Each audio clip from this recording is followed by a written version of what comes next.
समितीचा राजेशाही थाट। खासदार आमदारांसाठी चांदीच्या थाळीमध्ये भोजन।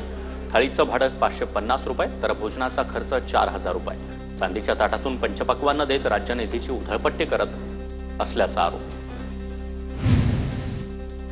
सोन्याच्या ताटात चांदीच्या पाटावर मोत्याचा घास तुला भरवते। अंदाज समितीच्या कार्यक्रमातील जेवणाच्या ताटावरून संजय राऊतांचा घणाघात तर महाराष्ट्राच्या अंदाज समितीच्या अध्यक्षांवर भ्रष्टाचाराचे आरोप। त्यांना शानबाजी आणि चैनबाजीची चटक लागली आहे, राऊतांची टीका। विधिमंडळ राष्ट्रीय परिषदेमधील जेवणाचं ताट चांदीचं नाही। चांदीच्या ताटाबाबत विधिमंडळ सूत्रांचं स्पष्टीकरण। व्हाईट मेटल आर्टिफिशियल ताट असल्याचं विधिमंडळाचं म्हणणं। जेवणाचे दर देखील निम्म्याहून कमी असल्याचा दावा। माळेगाव साखर कारखान्याच्या निवडणुकीमधील पहिल्या फेरीतील दुसरा आणि तिसरा निकाल जाहीर। अजित पवारांच्या निळकंठेश्वर पॅनलचे रतनकुमार भोसले आणि नितीन शेंडे यांचा विजय।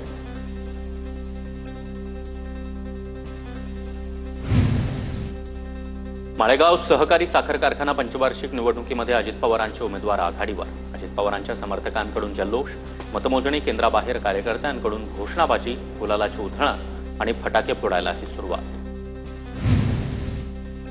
सोमय्यांच्या मशिदीत जाण्यामुळे कायदा सुव्यवस्थेचा प्रश्न निर्माण होतो। किरीट सोमय्यांनी मशिदीत जाऊ नये। सह्याद्री अतिथीगृहावरील बैठकीमध्ये अजित पवार यांचं वक्तव्य।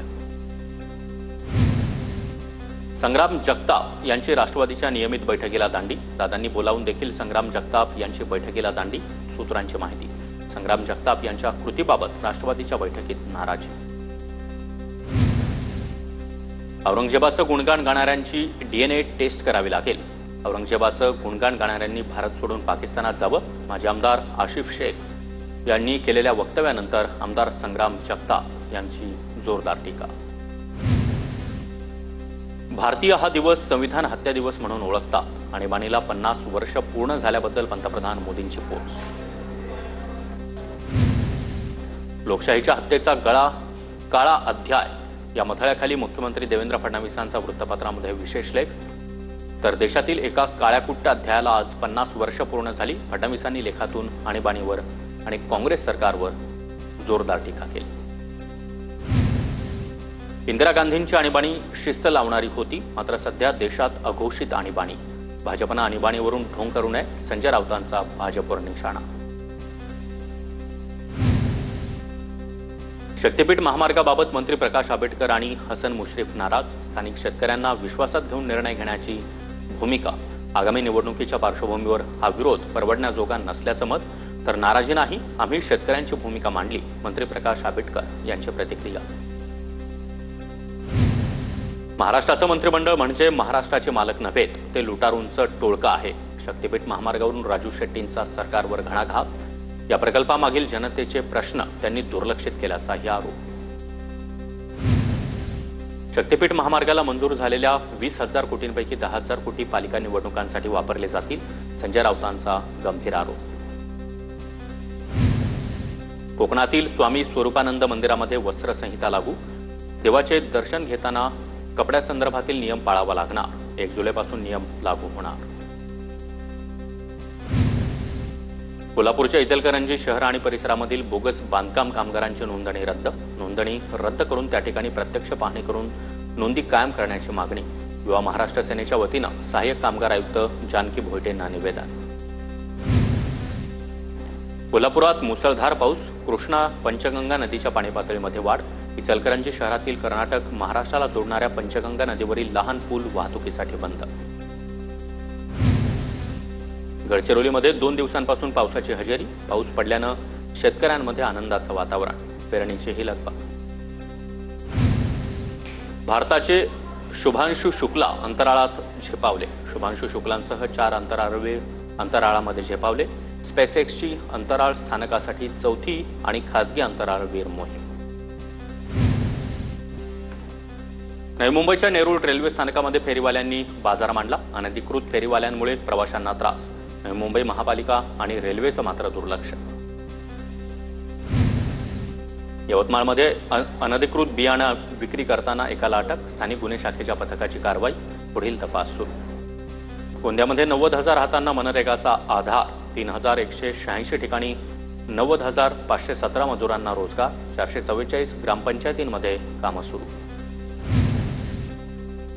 वाशिमचे जिल्हाधिकारी भुवनेश्वरी एस यांच्या संकल्पनेमधून जलतारा ड्रीम प्रोजेक्ट शेतकऱ्यांच्या सहाय्याने जिल्ह्यामध्ये अवघ्या 40 दिवसात 40,000 जलतारांची कामं पूर्ण. वर्ल्ड बुक ऑफ रेकॉर्ड्स लंडनमध्ये नोंद करण्यात आली. गोंदियातील सालेकसा पोलीस स्टेशन अंतर्गत बेकायदेशीर विक्रीसाठी नेत असलेले 190 जनावरं ताब्यात. पोलिसांकडून 2 आरोपींना अटक. नाशिकच्या येवला किराणा व्यापारी संघटनेकडून जेजुरीमध्ये वारकऱ्यांसाठी चहापानाची व्यवस्था. सामाजिक बांधिलकी जपत संघटनेकडून दिंडीमध्ये वारकऱ्यांची सेवा. जळगाव पालिकेतील सुरू असलेली लिफ्ट मध्येच बंद पडली. 17 मजली इमारतीमध्ये 10व्या मजल्यावरून खाली येताना लिफ्ट अडकली. लिफ्टमध्ये अडकलेल्या दोघांना लिफ्टचा दरवाजा तोडून बाहेर काढलं. 1.5 वर्षांपासून लिफ्ट ऑडिट झालं नसल्याचं समोर आलंय.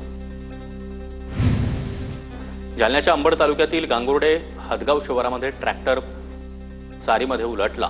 अपघातामध्ये एकाचा मृत्यू तर 1 जण गंभीर जखमी. शेतामधून परत येत असताना हा अपघात घडला. लातूर ते चाकूर रस्त्यावर लातूर रोड इथं दुचाकीच्या धडकेमध्ये एकाचा मृत्यू. सुरेश काळे असं मृत्युमुखी पडलेल्या ग्रामस्थाचं नाव. मालेगाव अप्पर जिल्हाधिकारी कार्यालय आवारामध्ये मोबाईल टॉवर चढून शोले स्टाईल आंदोलन. अनेक वर्षांपासून सार्वजनिक बांधकाम विभागाच्या वतीनं करण्यात कोट्यवधींच्या कामाची सामाजिक कार्यकर्त्यांकडून चौकशीची मागणी. धाराशिवमध्ये शक्तीपीठ महामार्गाला शेतकऱ्यांचा तीव्र विरोध. तुळजापूर तालुक्यामधील वानेवाडी इथं शक्तीपीठच्या भूसंपादनाविरोधात शेतकरी आक्रमक. पोलिसांकडून शेतकऱ्यांची धरपकड. राज्यात सुरू असलेल्या अपघातांच्या पार्श्वभूमीवर काँग्रेसतर्फे कल्याणमध्ये महामृत्युंजय जप. नागरिकांच्या सुख शांती आणि दीर्घायुष्यासाठी कल्याण डोंबिवलीचे काँग्रेस जिल्हाध्यक्ष सचिन पोटेंचा धार्मिक उपक्रम. सांगली महापालिकेकडून पूरप्रवण भागामध्ये सुरक्षा जनजागृती सुरू. पूर परिस्थिती उद्भवल्यास काय काळजी घ्यावी यासाठी अग्निशमन दल आणि आणीबाणी सेवा विभागाच्या जवानांकडून पूरपट्ट्यातील नागरिकांना प्रशिक्षण. रत्नागिरी जिल्ह्यातल्या चिपळूणमधील कामथे धरण पूर्ण क्षमतेनं भरलं. शेतकऱ्यांना मोठा दिलासा. समाधानकारक पाऊस झाल्यामुळे कोकणामधील शेतकरी सुखावला. बीडमध्ये घरी जाण्याच्या कारणावरून एका तरुणावर लोखंडी गज आणि चाकूनं हल्ला. सुमित जाधव असं हल्ला झालेल्या तरुणाचं नाव. प्रेम आणि अविनाश कांबळे अशी हल्ला करणाऱ्या आरोपींची नावं. वाशिमच्या मालेगाव तालुक्यातील वागळूदमध्ये अल्पवयीन मुलीची आत्महत्या. अभिषेक देशमुखनं मुलीच्या घरात शिरून विनयभंग केला. तसंच माझ्याशी लग्न कर अन्यथा जीवे मारेल अशी धमकी देखील दिली. घाबरलेल्या मुलीनं विष प्राशन करत जीवन संपवलं. चंद्रपुरात शेतीच्या वादातून नशेमध्ये असलेल्या मुलाकडून वडिलांची हत्या. घरातील अवजड धारदार शस्त्रानं वडिलांच्या चेहऱ्यावर, डोक्यावर आणि शरीरावर वार केले. आरोपी पोलिसांच्या ताब्यात. बीडमध्ये एका तरुणाला 2 जणांकडून मारहाण. सोबत आलेल्या मित्रानं घरी जाण्याचा हट्ट केल्यानं दोघांकडून मारहाण करण्यात आली. पिंपरी चिंचवडमधील देहू रोड परिसरामध्ये अनैतिक संबंधातून दोघांची हत्या. विवाहित महिला आणि प्रियकराची हत्या. मृत महिलेच्या दुसऱ्या पतीनं हत्या केल्याची माहिती. लातूर जिल्ह्यातल्या उदगीरमध्ये उपचारादरम्यान विवाहितेचा मृत्यू. शस्त्रक्रियेपूर्वी भुलीच्या इंजेक्शन्सचा ओव्हरडोस झाल्यामुळे मृत्यू झाल्याचा नातेवाईकांचा आरोप. आचवले हॉस्पिटलच्या डॉक्टरांवर गुन्हा दाखल करण्याची मागणी. लातूरच्या अहमदपूर तालुक्यातील राळगा गावच्या शिवारामध्ये अवैधरित्या साठवलेल्या वाळूवर कारवाई. विक्रीच्या तयारीमध्ये असताना पोलिसांनी छापा टाकत 12 जणांना ताब्यात घेतलं. पोलिसांनी 2 जेसीबी, 4 टिप्पर आणि जीपसह 1,46,00,000 रुपयांचा मुद्देमाल जप्त केला. राज्यातील आरोग्य सेवेतील 32,000 कंत्राटी कर्मचाऱ्यांचा पगार थकला. यातील 10,000 समुदाय आरोग्य अधिकाऱ्यांचा कामावर आधारित मोबदला देखील मिळाला नाही.